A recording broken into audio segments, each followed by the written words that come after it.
Hey everybody, what is going on? Hexlex here. Got another Master Duel video for you. So it's time for another one of our viewer specials. This is the weekly video series that goes out every Monday in which we take a look at duels from you all, the viewers. But as we did last week, and as we're going to be doing for the next few weeks at the very least, we're actually going to begin by announcing the winner of this week's Plex Leaderboard Challenge.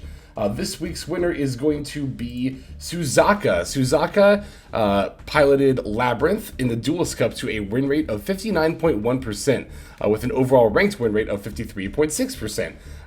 And she had the highest win rate of everyone who had submitted for this week. So that means that she will be winning the free 30-day subscription to Untapped's Premium. By the way, if you're wondering what this is all about, by the way, the Plex Leaderboard Challenge is a contest we're running in our Discord server where the players who have the highest win rate as recorded by the Untapped Companion every week are going to be winning prizes. It's totally free to enter. The details are going to be in the description below. There you will find a link to the Untapped Companion. If you click that affiliate link, it's free to download. It'll track your win rate and games as shown there, as well as having the in-game deck tracker tool to help you keep track of, well, what's in your deck.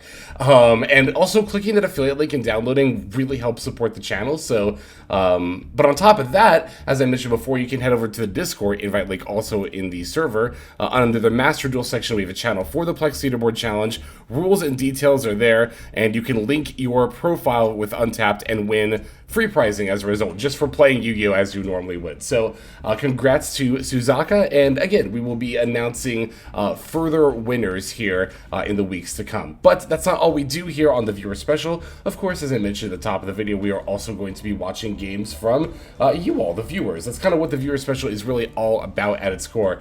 This has definitely been the channel's longest running video series, and for good reason. You all submit some really, really cool games, and you know, it's not only nice to be able to watch other people play decks that I might not try, or might not think of, or might not have the crafting materials for, or well, might not have crafted. Of course, I have been sitting on quite a few materials, but anyway, but on top of that, it's just nice to kind of come together as a community as well, which is what the Plex Leaderboard Challenge and the Viewer Special and this series is really all about. So it's all about you all, and I would not at all be able to host this challenge or you know, be able to make a lot of the content that I do without your support, obviously. So like it's super appreciated. Thank you all very much. But if you're interested in submitting games for the Viewer Special, again, you're actually going to want to go to the Discord server. Once again, an invite link is in the description below.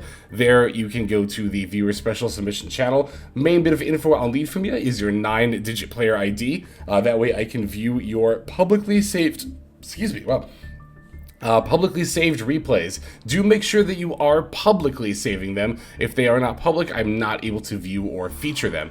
Also, if you have multiple replays saved, definitely make sure that you are in the Discord channel leaving you know, the name of your opponent or the date and time. That way I know that one specific game you want me to watch. It's also helpful to leave a little bit of info about the duel as well. You know, I played this deck versus this deck, or if you want to talk about how the games went to, or your build, that's definitely also very, very helpful. We only get to feature a few games per week, but I do watch pretty much everything that comes through. So even if your game didn't get featured, know that I did very, very likely watch it. Not only that, but you know, you can submit as many different games as you want. The only real, I guess, rule I have, is really more of an ask than a rule, is just ask that you please don't like spam submit the same game over and over again. But like, if you've got 10 different replays saved, yeah, you can totally submit 10 different times. And again, we do this every single week, so there's always going to be the next week as well. I do have some games for us to see here. So this week was actually really difficult. There were a lot of really, really good duels submitted. It was genuinely hard to pick only 3. So let's take a look at these games. Okay, our first game comes to us from Runther, who goes by Ethan over on the Discord server. So we have a game here, I believe it is this one, where we are going to be watching Vanquish Soul take on the Snake Eye deck, the dreaded best deck of the meta. But I think this matchup ends up being pretty good for Vanquish Soul a lot of the time because of all the different cards we get to play. Ooh, and we have a Royal Maxi as well. all the different cards we get to play against this deck. Now, this particular build is running a certain card that everybody loves, and we just saw it get discarded right there. It's Skill Drain is actually in this build, which is kind of wild for Snake Eye, but, you know, I guess there are some players who really will just want to slot the Skill Drain into anything. So we're going to be able to use the Maxi against the original Sin here, and it does resolve. That's very good for us. This deck, you know, Snake Eye is a very good deck, but it does have a bit of a time playing through Maxi. That's one of the reasons why I actually still like playing Droll in this deck, even though Droll isn't good against, like, well, I mean, it's still good against Super Heavy Samurai and Manadium. I was about to say that it wasn't, but it's more that those decks aren't as common, but it can definitely help you play through the sea. We drew a Nib off of that, which would have been very relevant if they had kept going, but obviously there's no reason for them to, right? So here we get to start with our Dino Wrestler Pankratops. I haven't seen that card in a hot minute, but makes sense in Vanquish Soul where it is the Earth attribute, and also with the Fenrir being limited as well. We get to blow up their field spell, which is very, very good for us. They're going to imperm our Mad Love on the normal summon. Thankfully, we do already have the Heavy Borger in hand, or Borger. I think it is actually Borger and not Borger, which is really, really funny, but I actually showed that card, like, because I mentioned that card by name to a friend who doesn't play Yu-Gi-Oh! And they were like, no shit, that's an actual card. And then I showed them an image of the card, and and then they sent me an image of their, like, again, non-Yu-Gi-Oh! Playing, like, friend Discord server, like, freaking out and loving the card name. It's great. Alright, Caesar Valley is coming down. We do get to reveal 3 here. That's going to let us pop the Poplar. And it's just going to go into the Spell Trap Zone there. Gonna swing in for 3k.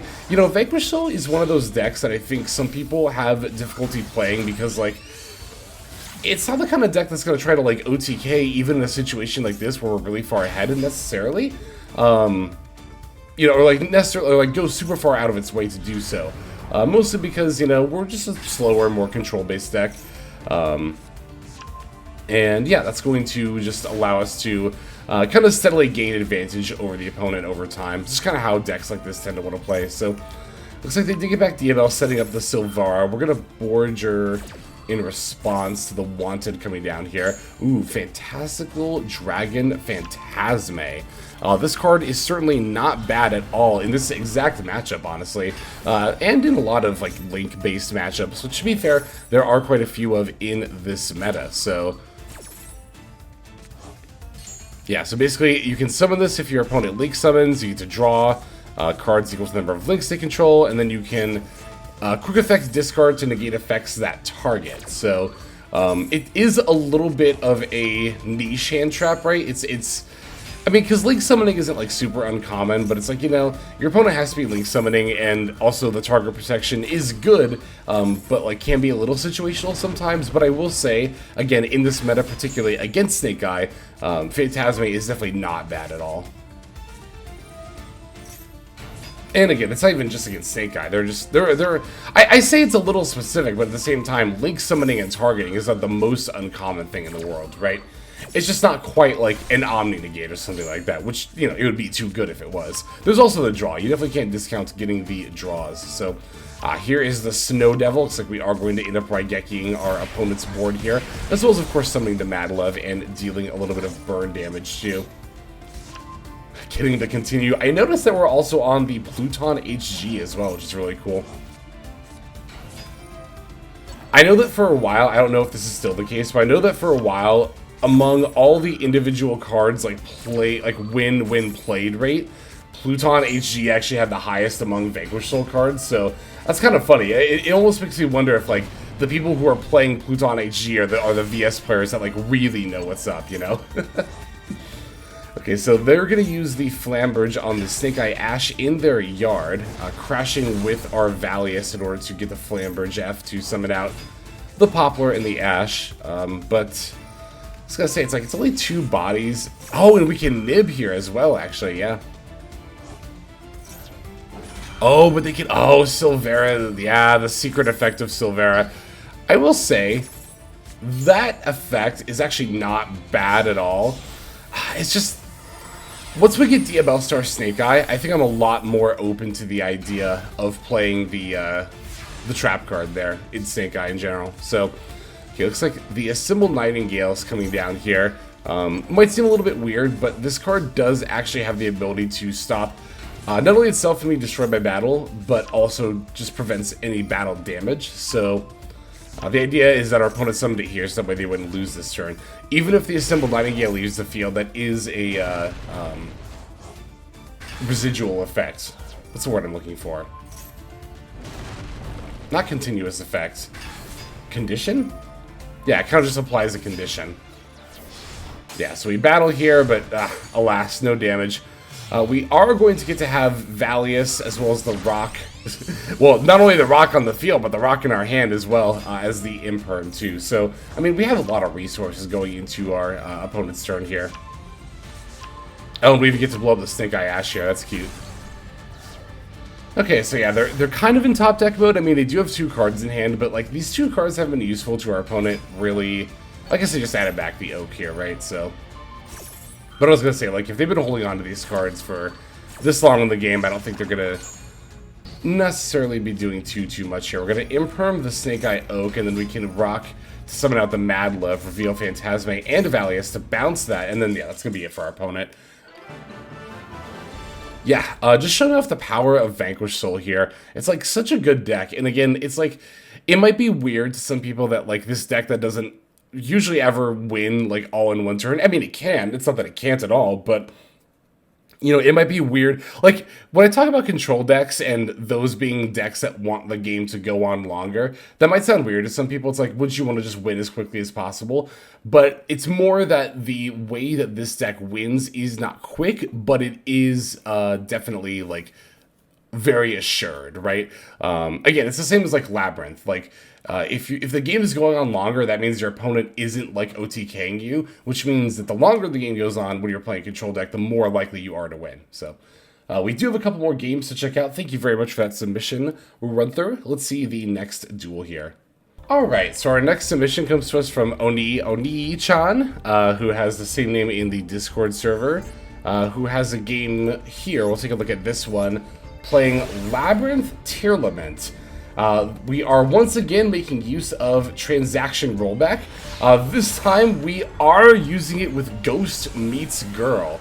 For those who aren't aware, basically the way that this interaction works, right, is that transaction rollback will copy the effect of the card, but you don't actually have to fulfill the condition or cost because you're simply copying the effect. So Ghost Meets Girl, a masterful Mayakashi Shiranui saga, is a very, very powerful trap card that says that your opponent can, that neither player actually can special summon monsters from the hand, deck, or extra deck for the turn that it's activated. The catch is you have to tribute a Mayakashi or Shiranui Synchro or Link monster, right? But with transaction rollback, we can actually just copy that effect and not have to apply that condition. Of course, the general game plan here as well is that we are simply also just like milling with the tier limits, milling trap cards, and also just utilizing those as transaction rollback. We see Needlebug Nest in here, as well as like Trivikarma, and of course like you know, lab stuff as well.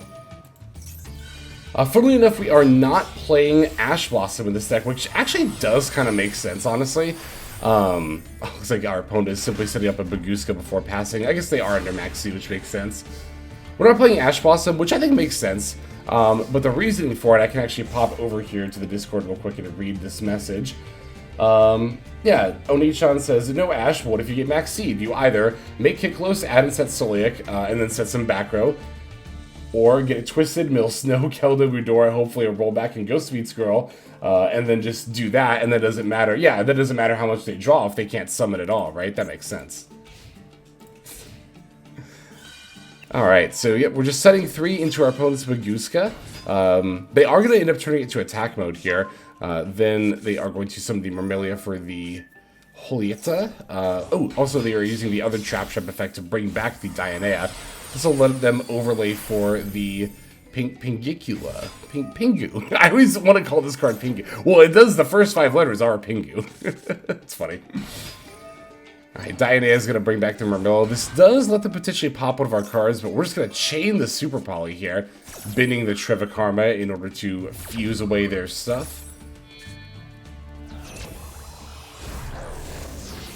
Boom, now we get to make Garura.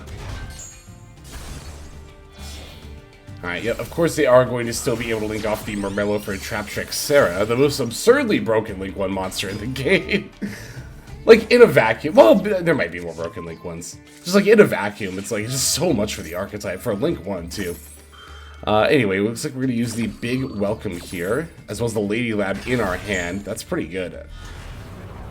That means we can summon Lovely Lab. We're going to put back Garura. That way we're able to use the Lovely Lab effect, and then...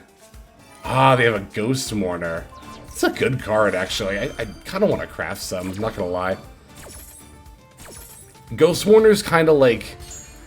It's kind of like different effect Veiler, right? Like, I think that's the best way to describe it. It's not necessarily better or worse. It's just different, you know? Like, you can use it during either player's turn, but it's a little more conditional still. Oh, they're going for Asa here. Do we have an Earth? Oh, duh, Maxi, yeah. Do we have an Earth? There's a certain Earth insect that everybody seems to be playing. Oh, interesting. And then we can go for the Trap Tricks. Ah, because we used an insect. So we can go for the Atypus. Alright, so we got, looks like we got a Pearl of Rhino there, so that's pretty good. We can grab the Rhino Heart, normal Rhino Heart, and send the Havnus. Havnus F. Yeah, we're just gonna do some tier stuff. Fusing for Z-Kit Kalos. Okay. Opponents have 4 back row, which is quite intimidating, but I don't think we'll have too difficult of a time picking through them. Okay, there was one, the Trap Tricks Holieta. We get to add the Shiren. Shiren F to send, I imagine, Tier Cash? Oh, but they get to bring back Sarah. Ah, because of the Graveyard effect, that's right. Yep, so now we get to mill 3 and then another 2. Alright, Kikalos F. There's the Trap Tricks Trap Hole Nightmare. So that's going to negate and destroy, which is totally fine. Because we'll still get to mill 5. We also get to set the Needlebug Nest thanks to our Lady Lab here. Yep, that gets destroyed. But yes, now we still mill 5. So we just missed out on getting the tier cash. They also get to summon a Trap Tricks monster, so... Quite the back and forth we're having here right now. Okay, milling 5 there. I saw Destrudo. What else got sent there? The Dragolier and the Ghost Meets Girl. Do we have the transaction rollback in our yard? We do! Interesting. One thing to note is that this card actually does not stop special summons from the graveyard. It looks like we are using the transaction rollback for the Ariana in the battle phase. That'll proc the Lovely Lab effect as well as the furniture that's in our yard, which is also good to get milled. And we can also use the Lady Lab effect that's in our hand to just summon her back to the field again. In defense mode, granted, so she can't like attack or anything, but still pretty good. Yep, here's the Stovey. Ariana adds the Coup Clock. Oh, now we can Needlebug Nest this turn. That's really cute. Get that Floodgate Trap Hole out of here. I hate that card so much. Oh my god, that was just like tier heaven. We went like the Rhino, Havnus, and Shiren there. And sure enough, we are going to fuse for the Kaleido Hearts. Still in the battle phase, by the way. We're still in the battle phase.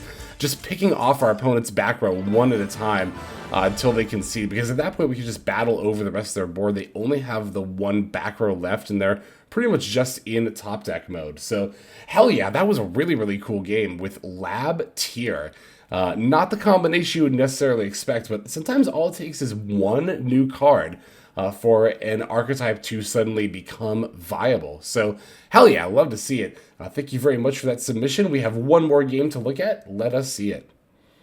Okay, our final duel for this video comes to us from Sebastoran, or C-Bass-Toe-Run on the Discord server. I've always liked that. Alright, so our replay here, we're going to be playing Kashtira against Stun. And the person's name is Peggy Hill. I love that. I laughed as soon as I saw that because, like, I love King of the Hill. And let me tell you, like, this is so 100% the deck she would play. Like, you know Peggy would roll up to a tournament being like, I have developed a new strategy to combat these 10-minute turn decks and their 5 interrupt boards. Hooah! Flip skill drain. Like, it's so what she would do. But as we saw, this is going to be an 8-turn duel. And Sebas Toran says that the vibe of this game is, I'm not locked in here with you, you're locked in here with me. Indeed, Cashier, I think, is one of the decks that is most well poised to take on the stun matchup for sure. Opponent's going to use Dogmatica Punishment on our Cashier Riseheart, as we are going to attempt to use that to get over the opponent's barrier statue, drawing 2 cards from the time-turning Morganite as well. So, Peggy Hill here is off to a pretty good start as far as stun decks go. Yeah, thankfully stun nowadays is just like so much worse than it has been in the past. We double tributed, or they double tributed rather, for the Fenrir. Ooh, that Ogre was a pretty good draw, honestly. Because we could have actually potentially summoned that under the barrier statue, because that one is actually water, but it looks like we're saving it here. We're going to use the Theosis for the Fenrir. Fenrir is going to add the Scareclaw Cache. That does proc their Fenrir, but like, whatever. Yeah, we banish Ravaging Birth there. I think we can get that back with Theosis, right? Yep. That's good, that's good, that's really good. And now we can just summon back our... Can we summon back a face down with Cashier Birth? I can never remember. That is banished or in your graveyard. I can never remember if that means you can summon it if it's face down. Looks like we're about to find out here. Rivalry of the Warlords. Again, such a Peggy move to flip Rivalry here. But our Big Eye can next turn threaten to beat over their Fenrir. Oh, except for Fenrir's... Oh my god, how could literally, how could I forget? If only Fenrir was a broken card that had the ability to battle over stuff bigger than it. Whoa, Psyframe Driver, we hate to see it. But we do get to slap down our Ogre and then normal summon the Unicorn. Because Rivalry locks for types, so that means we can have Psychics in play, which thankfully, I think all of the Cashiers except for Riseheart are. I believe Riseheart is in fact a warrior. Is Scareclaw Cache also Psychic? It is. Good to know, good to know. Okay. Now we get the preparations. Yeah, we're definitely looking very well set up here. And it's not even necessarily just like the Rivalry. Like, Cashier plays very well under like the Macro and Dimensional Fissure, which Stun is often rocking. It plays well under Skill Drain, because it can just beat over the littler monsters that Stun has. Granted, of course, the cards that stop you from actually special summoning, like Fossil Dyna, might be a little more tricky to deal with, but we could still, you know, as we did this game, normal summon Riseheart and just like beat over them, right? So we're taking away their back rows. I mean, to be fair, that's the way to do it, I think, with Era in this matchup, because like they're really only ever going to have like one monster at a time. Alright, so we're battling in, even though they have the Moon Mirror Shield, just to make sure we can look at the top cards of their decks and take out any problematic ones. Looks like we took out their Barrier Statue of the Drought. One thing to remember about... Actually, it doesn't show what we banished. That was just the last one revealed. I see, okay. But one thing to remember about Cashier Ogre is that it shows the cards in order. So I think if it was me, I probably would have taken out the Pot of Prosperity, because they can top deck Max C. While they have a Barrier Statue up, that's fine, it doesn't mean anything. Same for like Clockwork Knight and the other barrier statues here. The Moon Mirror Shield is really the scariest part of what's happening here. Oh, well now this is actually the Gozen. Gozen is the one floodgate that Cashier does have a bit of a time against, because they are all different attributes, even though they're all mostly psychic. I'm trying to remember if Riseheart is also psychic. I don't think it is actually. Nope, it's a machine.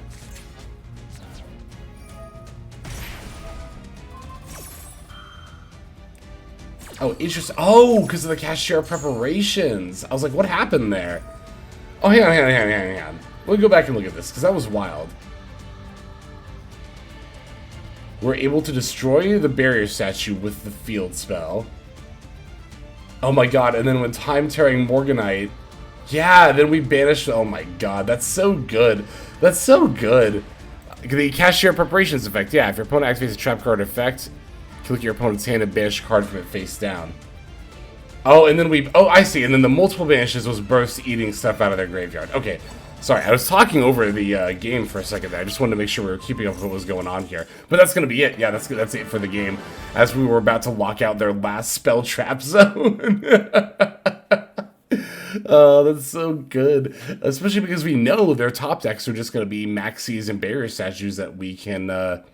yeah, I mean, we're not really concerned about that, especially with the era on the field. It's not like they can get over that, and we can definitely get over their stuff, even if not right at the second. We have the means to left in our deck. So hell yeah, that was a great duel. Thank you very much, and not only to Sebastian for submitting this duel, but to everyone who submitted duels.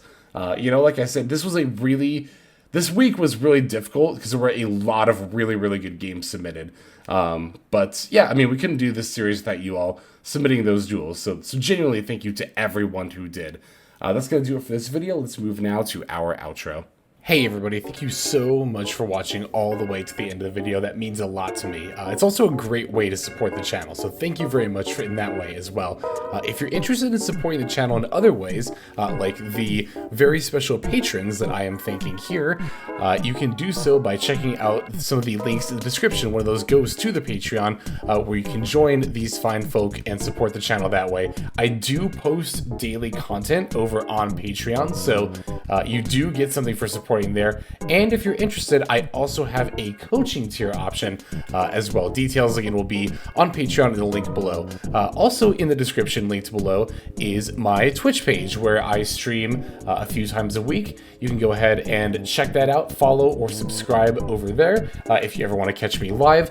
You'll also find my second YouTube channel if you feel like subscribing over there to watch some of the Twitch VODs as well as some additional non-Yu-Gi-Oh related content that I make over there. Again, any of those links you want to check out is all a great way of supporting. But again, even if you don't do that, just watching was also a fantastic way to support. And once again, I have to thank you so very much. But in any case, this is Hexlex. I'm going to be signing out, and I'm hoping you have a fantastic day.